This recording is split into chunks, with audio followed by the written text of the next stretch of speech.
Essa aula é extremamente importante para entender o funcionamento das aulas posteriores. Em muitas delas, a gente vai conversar um pouco sobre os elementos técnicos, sobre ângulo, sobre distância, sobre coordenada.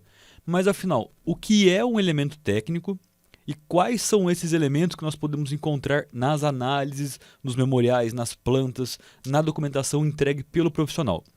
Então, nessa apresentação, de forma simplista, trouxemos algumas das principais. Não são todas, mas são as que vocês mais encontram com frequência nas peças técnicas.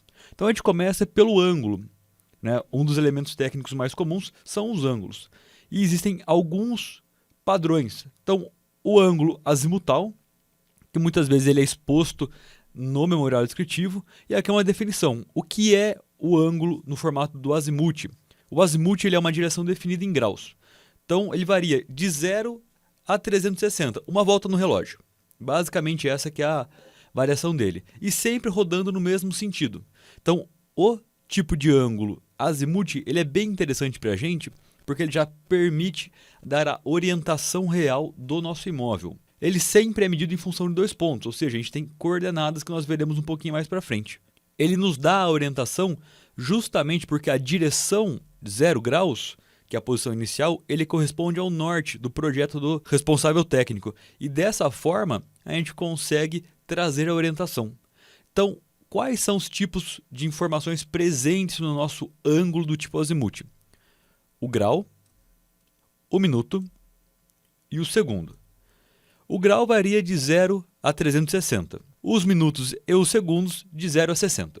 Basicamente isso. Quanto maior for o número de casas decimais que eu tenha, mais preciso é a minha informação. Vale um adendo. Dependendo de qual seja o projeto que vocês forem analisar, vamos pegar, por exemplo, uma análise do INCRA, na terceira edição da norma técnica. Nele, por especificação do manual técnico, a gente não trabalha com a informação do segundo. Temos apenas graus e minutos, ou seja, é uma informação que traz um pouco menos de precisão, justamente porque 60 segundos é a informação que eu não tenho. Nessa situação, não tem problema porque o INCRA ele usa a coordenada como sendo o ponto de localização do imóvel, mas apenas essa consideração é bem importante para que vocês percebam o que 60 segundos faz de diferença no imóvel. Então, de forma geral, esta é uma representação do que é o ângulo azimutal, sendo 0 o seu norte, e ele roda no sentido horário, no sentido do relógio. Podemos ter o ângulo sendo informado entre os valores. Então, sempre quando o profissional trouxer na peça técnica o ângulo de 45 graus, significa que ele sempre terá esta orientação. Se ele falar 45 graus no sistema azimuth, não tem nem por que imaginar que ele veio ou para baixo, ou nesta outra posição, ou na quarta posição. Ele sempre seguirá esse sentido. O mesmo vale para o nosso exemplo do 247 graus.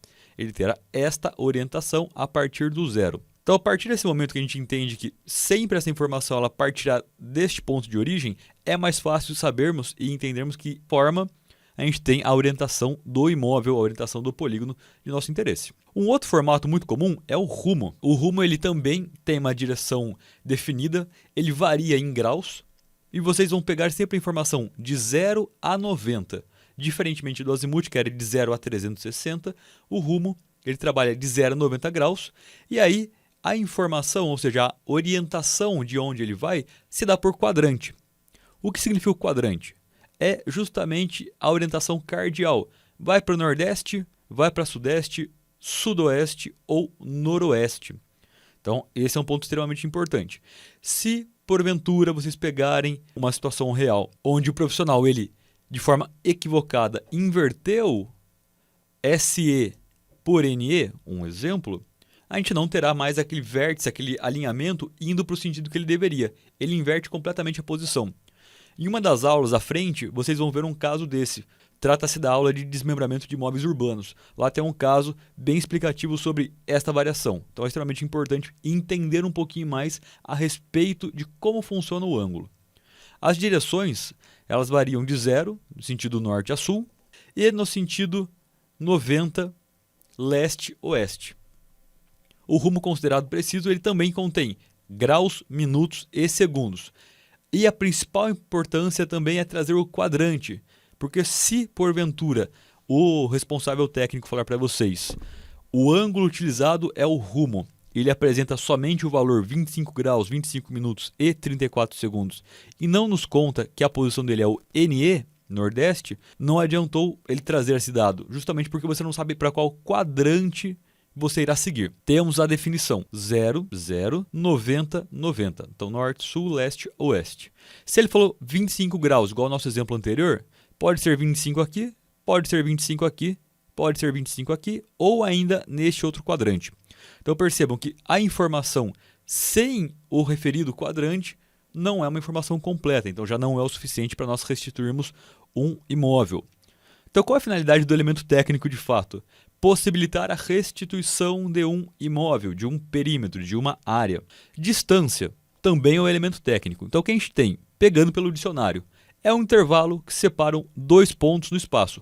Ponto A, ponto B, vértice 1, vértice 2. Tecnicamente, é um elemento utilizado para medir o comprimento de divisas de imóveis. Então, muitos casos estarão presentes esse dado no seu memorial descritivo, na sua planta ou qualquer outro documento técnico com elementos que o responsável técnico te traga. Pode ser expressa em quilômetros, em metros, em centímetros e aí por diante, são diversas unidades. Geralmente você encontrará em metros, justamente porque na topografia ela é expressa nessa unidade de medida. E ela, junto com o ângulo, se tornam indispensáveis para a descrição do imóvel, ou seja, se eu tenho ângulo e se eu tenho distância, eu consigo restituir qualquer imóvel. Se eu tenho somente ângulo, só tenho rumo, mas eu não tenho distância, não me adianta, justamente porque eu falar para vocês, estou indo 25 graus no quadrante nordeste, então fui nesse sentido. Do ponto 2, seguir por 60 graus no sentido sudeste.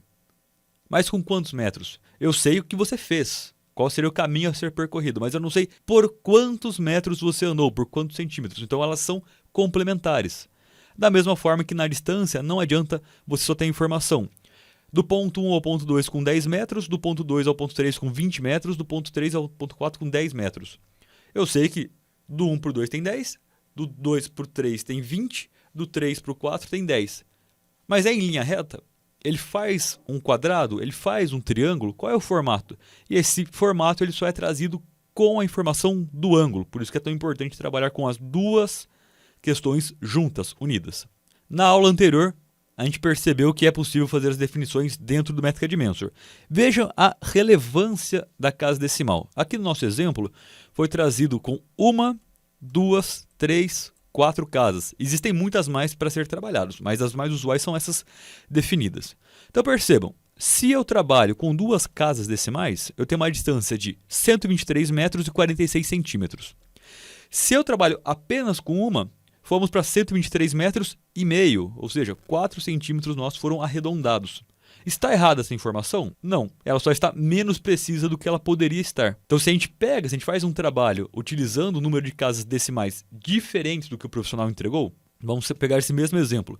O profissional me passou com 4 casas decimais, 123,45, 57. Então a gente tem informação até dos milímetros. E eu vou trabalhar com uma casa decimal. Então não adiantou ele me apresentar as informações dos centímetros, dos milímetros e dos décimos de milímetros, porque eu arredondei. Então essa variação de 4 centímetros e meio que eu tenho da minha informação 4 casas decimais para uma casa decimais, ela arredonda. Então, consequentemente, isso vai levar nos próximos pontos. Arredondei 4 centímetros no primeiro elemento, do ponto 1 para o ponto 2. Então, do ponto 2 para o ponto 3, já tivemos essa generalização dos 4 centímetros e a gente terá ela também do 2 para o 3, do 3 para o 4 e aí sucessivamente. Por isso que o número de casas decimais ele também é muito importante para ser definido. E agora, sistemas de coordenadas. A coordenada do sistema UTM, Universal Transversa de Mercator.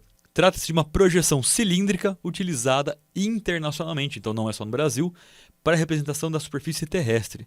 E o objetivo é minimizar qualquer tipo de deformação no seu mapa em níveis toleráveis. Ou seja, a gente tenta representar a Terra, que ela é uma figura arredondada, pensa, é como se você pegasse uma laranja e tentasse reproduzir ela numa folha. Se eu coloco a laranja na folha, o que vai acontecer? Dobrei, eu crio um monte de imperfeição. Eu crio um monte de situações onde a minha folha ela não fecha exatamente igual. Ela cria pontos, bicos, que promove uma distorção. E é justamente isso que o profissional em campo ele tenta minimizar utilizando esse tipo de sistema de coordenadas. Então, quando ele faz isso e define para a gente, vou trabalhar com o sistema de coordenadas do TM, essa informação é extremamente importante para vocês, porque no momento de colocar a referência do projeto, da análise de vocês, é esse dado que entra. Então, o profissional ele tem que contar que ele trabalhou com esse sistema. Aqui é um exemplo de fusos. O sistema TM ele é subdividido em fusos. Aqui no Brasil nós temos, pegando do extremo do Acre a Fernando de Noronha. Então varia do 18 ao 25. E todos eles são iguais. Como assim iguais? Eles começam na mesma coordenada e terminam na mesma coordenada. Então, um ponto extremamente importante que esteja contido no memorial entregue pelo profissional é: qual é o fuso de referência? Aqui em Piracicaba nós estamos no fuso 23, mais ou menos nessa altura. Se o profissional não me conta e eu não sei disso, e eu coloco no fuso 22, ele vai ter a mesma coordenada, mas nós estaremos no Mato Grosso do Sul. Se eu coloco no fuso 24 com a mesma coordenada, nós estaremos no oceano. Então, muitas vezes, se vocês trabalharem e colocarem uma orientação equivocada ou na ausência da informação do profissional, vocês não vão ter a posição do ponto, vocês não vão conseguir fazer a visualização, a conferência virtual deste imóvel. E aqui, o porquê da sistema de coordenadas, justamente para nós georreferenciarmos o imóvel, um ao lado do outro e compormos nosso mosaico. Como exemplo, temos o imóvel A, o B e o C.